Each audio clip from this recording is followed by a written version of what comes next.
As अब तक जे कर खून न खौलल, कि अब तक जे कर खून न खौलल, खून न हुए पानी हा। शोषण जुल्मा जे सही के जियल, ई कैसन जिंदगानी हा। तरण में लड़के जे प्राण गवावल, रण में लड़के जे प्राण गवावल, लो करे अमर कहानी हा। ओ करे खून में रांगल बा झंडा, ई ललका निशानी हा। हमारे देश में आज़ादी का जो आंदोलन था, आज़ादी के आंदोलन का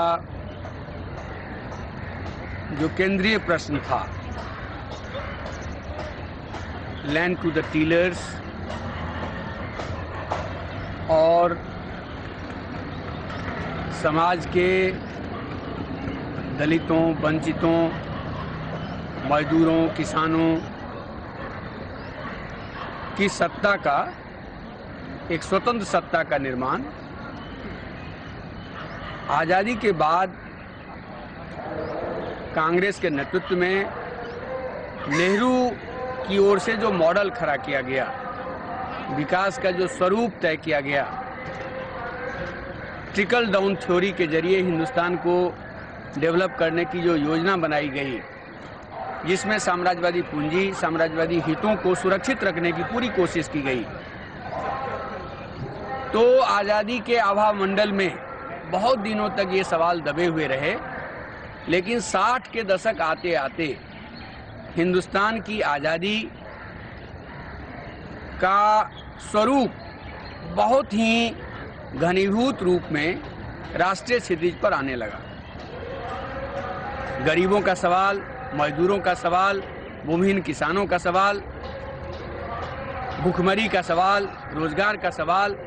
राजनीति का केंद्रीय प्रश्न बनने लगा। और नेहरूवियन जो पूरा मॉडल था, कांग्रेस का जो विकास का पूरा मॉडल था, उस मॉडल से ये टकराहट शुरू हो गई। और हिंदुस्तान के कम्युनिस्ट आंदोलन के भीतर भी कहीं न कहीं सीपीआई की जो पूरी धारा थी, वो कांग्रेस के साथ एकोमोडेट हो जाने की ओर बढ़ रही थी। और इसी के खिलाफ कम्युनिस्ट आंदोलन के भीतर पहला विभाजन हुआ और सीपीएम का निर्माण हुआ। 64 में सीपीएम का निर्माण इस उद्देश्य से किया गया कि वामपंथी आंदोलन पर जो कांग्रेस का प्रभाव है, कांग्रेस के में समाहित हो जाने की जो पूरी बात है, इसको तोड़ करके एक हिंदुस्तान में मजदूर किसानों के संघर्ष को तेज करते हुए मजदूर किसानों का जो सत्ता की जो आकांक्षा है, इसको आगे बढ़ाना है और इसके लिए तमाम तरह के संघर्षों को आगे बढ़ाना है। इस उद्देश्य से सीपीआईएम का गठन हुआ। लेकिन कालांतर में सीपीआईएम भी उसी नक्शे कदम पर बढ़ने लगा और इसके खिलाफ पूरे देश में जो आक्रोश उमड़ घुमड़ रहे थे, उसकी प्रतिध्वनि नक्सलवादी में वहां के भूमिहीन गरीब किसानों की एक जबरदस्त आंदोलन के रूप में हुआ। और वही आंदोलन इस देश में नक्सलवाद के रूप में स्थापित हुआ। इसलिए नक्सलवाद को किसी एक आर्म्ड स्ट्रगल के कल्ट के रूप में देखने की बात,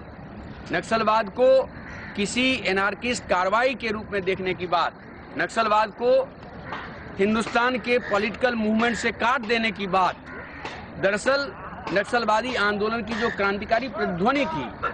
उसको सचेतन ढंग से दबा देने की शासक वर्ग की साजिश थी। नक्सलवादी का जो पूरा विद्रोह था,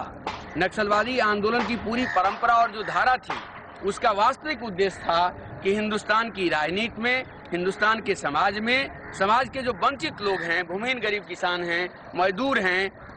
उसको जो सत्ता से बाहर धकेलने की कोशिश हो रही थी, उसको एक चुनौती देते हुए ग्रामीण गरीबों, भूमिहीन गरीब किसानों, मजदूरों, उसकी दावेदारी को केंद्रीय रूप से स्थापित करना। और इस प्रक्रिया में हिंदुस्तान में जो संसदीय वामपंथ था इसको प्रतिध्वनि नहीं कर रहा था, इसलिए उसके खिलाफ वो विद्रोह था। और हिंदुस्तान में पहला आज़ादी के बाद का पहला वो आंदोलन था जिसने पूरे राष्ट्र को झकझोर दिया, राष्ट्रीय जनमानस को झकझोर दिया और हिंदुस्तान के लाखों छात्र नौजवानों को इस धारा के साथ जोड़ दिया। नक्सलवाद की अंतर्निहित जो राजनीतिक अंतर्वस्तु है, वो राजनीतिक अंतर्वस्तु केंद्रीय सत्ता की जो देशी विदेशी पूंजीप्रस्त जो संरचना है उसको तोड़ करके हिंदुस्तान का जो मुकम्मल मिन्नतकश अवाम है उसके हाथों में राजनीतिक सत्ता को स्थापित करना, ये उसकी पूरी परंपरा है। और उसी परंपरा को हमारी पार्टी बदली हुई स्थिति में, बदले हुए माहौल में मजबूती से आगे बढ़ा रही है। नक्सलवाद के नाम पर हमारे देश के भीतर में, माओवाद के नाम पर हमारे देश के भीतर में जो एक धारा चल रही है, उस धारा की विडंबना ये है कि हिंदुस्तान में क्रांति जिस वर्ग को करना है, जिस वर्ग के जरिए हिंदुस्तान में क्रांति होनी है, जिस राजनीतिक मुद्दे को लेकर के शासक वर्ग को घेरना है, वो सारे प्रश्न उनके एजेंडा से गायब हैं। मसलन जनता का जो प्रश्न है, जनता का प्रश्न मजदूरी का प्रश्न है, जनता का प्रश्न जमीन का प्रश्न है, जनता का प्रश्न राजनीतिक सत्ता का जो एक भ्रष्ट स्वरूप उभर करके सामने आया है उसको चुनौती देने का प्रश्न है, शासक वर्ग जो हिंदुस्तान को फिर से अमेरिका का गुलाम बना रहा है, हिंदुस्तान की पूरी अर्थतंत्र पर विदेशी पूंजी का जो प्रभुत्व बढ़ रहा है, ये जो एक राजनीतिक स्वरूप उभर करके सामने आ रहा है, इस राजनीतिक स्वरूप को चुनौती देना और हिंदुस्तान के वंचित जमात को, हिंदुस्तान के गरीबों को, हिंदुस्तान के खेत मजदूरों को, हिंदुस्तान के किसानों को उसकी राष्ट्रीय राजनीति के फलक पर ले आना, ये नक्सलवाद का केंद्रीय प्रश्न है। और इस केंद्रीय प्रश्न को माओवाद के नाम पर जो साथी जो काम कर रहे हैं वो केंद्रीय प्रश्न ही ओझल हो जा रहा है। और उनके आंदोलन में जनता की जो प्रतिध्वनि होनी चाहिए, जनता के आंदोलन की जो अनुगुंज होनी चाहिए, जन दावेदारी का जो स्वरूप उभर करके सामने आना चाहिए, वो नहीं कुछ हो रहा। कुछ हथियारबंद कार्रवाई, कुछ चमक दमक भरी हुई कार्रवाई, ये जनता की राजनीतिक सत्ता दखल की जो लड़ाई है उसको को प्रतिध्वनित नहीं कर रहा है, प्रतिबिंबित नहीं कर रहा। हम कह रहे हैं कि आज का जो प्रश्न है, आज हिंदुस्तान में शासक वर्ग ने जो कृषि विकास का रास्ता लिया, उस कृषि विकास के रास्ते से हिंदुस्तान की पूरी कृषि संरचना आज संकट में जा फंसी है। जमींदारों पर निर्भर होकर के, कुलकों पर निर्भर होकर के, बड़े शोषक किसानों पर निर्भर होकर के कृषि विकास का जो रास्ता लिया गया, वो रास्ता संकट में जाके फंस गया है। किसान आत्महत्या कर रहे हैं। हिंदुस्तान में भूख से मरने वालों की संख्या बढ़ रही है। भूखमरी से मौत का जो भूगोल है वो विस्तृत हो रहा है। और हमारा शासक वर्ग एक बार फिर अमेरिकी साम्राज्यवाद का पिछलग्गू बनता जा रहा है। संपूर्ण नीतियों को IMF, वर्ल्ड बैंक, WTO के आधार पर सजाया जा रहा है। ऐसी स्थिति में एक बड़ा राजनीतिक आंदोलन खड़ा करके शासक वर्ग की उन नीतियों को कैसे घेरा जाए, शासक वर्ग को कैसे घेरा जाए और उसको एक जबरदस्त जन आंदोलन के जरिए चुनौती कैसे दिया जाए, ये केंद्रीय प्रश्न है और ये नक्सलवाद की मूल प्रतिध्वनि है। इसलिए सशस्त्र कार्रवाई, सशस्त्र आंदोलन, हथियारबंद आंदोलन के जरिए जनता की मुक्ति दुनिया की मुक्ति का एक महत्वपूर्ण साधन रहा है। और इस साधन को नकारने की बात नहीं है। हमारा प्रश्न है कि हम हथियारबंद आंदोलन, हथियारबंद संघर्ष, वो जन आंदोलन के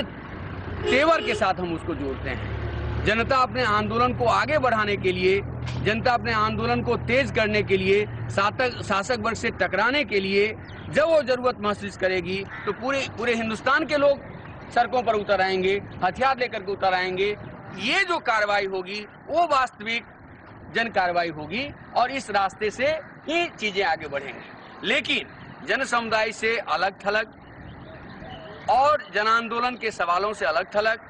जनता के राजनीतिक प्रश्नों से अलग थलग वो हथियार चमका करके जो एक स्वरूप सामने लाया जा रहा है, कुछ रेल पटरियां उखाड़ करके, रात के अंधेरे में कुछ प्लेटफॉर्म को उखाड़ करके ये जो एक तस्वीर पेश की जा रही है, इसके जरिए कहीं से भी जन दावेदारी सामने नहीं आ रही है और न ही इसके जरिए जनता का जो राजनीतिक सवाल है, उसके जीवन का जो सवाल है, वो राजनीति के केंद्र में आ रहा है।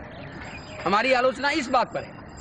हमारी आलोचना इस बात को लेकर के है कि जनता के आंदोलन की प्रतिध्वनि को आगे बढ़ाने के लिए, जनता के सवालों को आगे बढ़ाने के लिए, जन दावेदारी को आगे बढ़ाने के लिए जनता को संगठित किया जाए, जनता को आंदोलन में उतारा जाए और फिर उस आंदोलन के जरूरत के आधार पर हथियार उठाने की जरूरत होगी। जनता यदि महसूस करेगी तो जनता हथियार उठाएगी और निर्णायक तौर पर शासक वर्ग से निपटेगी।